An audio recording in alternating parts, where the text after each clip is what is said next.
Hello everyone, welcome back to my channel. We are Blog. အားလုံးပဲမင်္ဂလာပါ We are Blog နေအားလုံးကိုပြန်လည်ကြိုဆိုလိုက်ပါတယ်။ဒီနေ့မှာဆိုလို့ရှိရင်တော့ We are ကမြဝတီကနေဖန်ကိုနေ့ချင်းပြန်ခရီးသွားပါရပါမယ်။ We are အများကြီးတော့ like မလဲနိုင်ပြီမဲ့လေလို့ရတဲ့နေရာလေးတွေကိုပြပါမယ်။အခုက We are တို့ကဒေါနာတောင်ပေါ်မှာဆိုင်ငယ်မောင်းပြီးတော့သွားနေတာပါ။ဆိုင်ငယ်နဲ့ဆိုလို့ရှိရင်တော့ဖန်နဲ့မြဝတီကို2နာရီလောက်မောင်းရပါတယ်။အခုက We are အရင်သဘောကျတယ်မင်းတို့မြဝတီနာဒေါနာတောင်တိုင်းပေါ့နော်။ဒါကတော့မကြသေးခင်ကမှအသစ်ဆောက်ထားတဲ့ဂျိုင်းနာပေါ့နော်ဂျိုင်းနာဆောက်ထားတာနဲ့ကြာပြီးတိုင်းမှာဂျိုင်းနာဖွင့်တာမကြသေးဘူးပေါ့နော်ဂျိုင်းနာအဆဆုံးဆိုင်ကမောင်းရတာအရင်မိုက်တယ်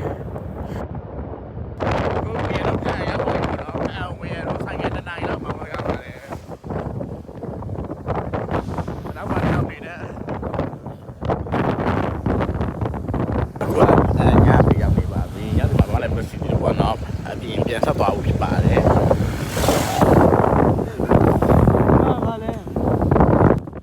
အခုကဝင်တို့နောင်ခလိုင်းကိုသွားနေရပါနောင်ခလိုင်းကိုသွားရဲ့လမ်းပေါ့နော်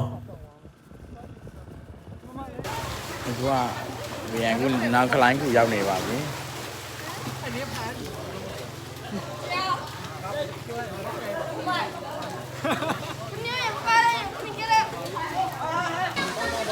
ဒီကတော့ကြည့်ပြီးစိမ့်ပြန်နေလို့ပဲပေါ့နော်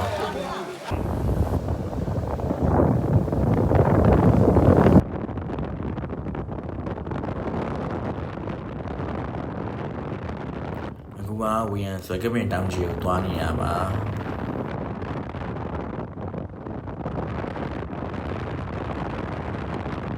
အခုကဆွဲကပင်တောင်ကြီးရောက်နေပါပြီဒီတစ်ခေါက်တော့ဝင်တောင်မတက်တော့ဘူးပေါ့နော်အချိန်သိမရလို့ကေဘယ်စီးပြီးတော့ပြန်ပါမယ်ကွာဆွဲကပင်တောင်ကြီးရောက်နေပါပြီဒီကပြားတွေအများကြီးပေါ့နော်တောင်တက်တယ်ပြန်ပါမယ်အခုကကေဘယ်စီးနေပါပြီ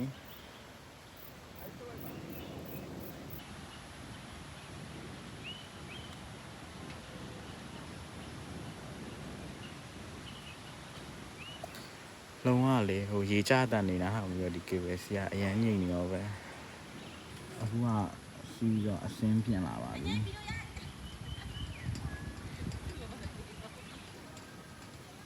အစင်းကပို့ပြီးတော့လှပြီးခံစားရတယ်ဒီ feeling ကဘာဝင်ကူကနာလက်မှာပေါ့နော်နောက်တစ်ခါမို့လို့ပြန်စားတာပါအခုကတော့စုံနေပါပြီအခုကဝေယံတော့အခုဒီမှာပေါ့နော်အလဲပါကနာလက်မှာပေါ့နော်ဗာသမင်းလက်စားနေရပါကရင်သမင်းလိုက်ပါအားလုံးပဲဘိုင်ဘိုင်ဝေယံဘလော့လေးကိုဝေယံဒီမှာအဆုံးသတ်လိုက်ပါတော့မယ်ဝေယံကနေ့ချင်းပြန်ပေါ့နော်ဖန်သွားပြန်လုပ်ပြီးတော့ဝေယံခဏလေးတက်လေလိုက်ရတာပါဒီမှာဝေယံခဏလေးလေလိုက်ရလို့ပေါ့နော်နေရာကြီးအများကြီးမရောက်ခဲ့ရပါဘူးနောက်ဘလော့ပါပြန်ဆုံးကြပါမယ်ဘိုင်ဘိုင်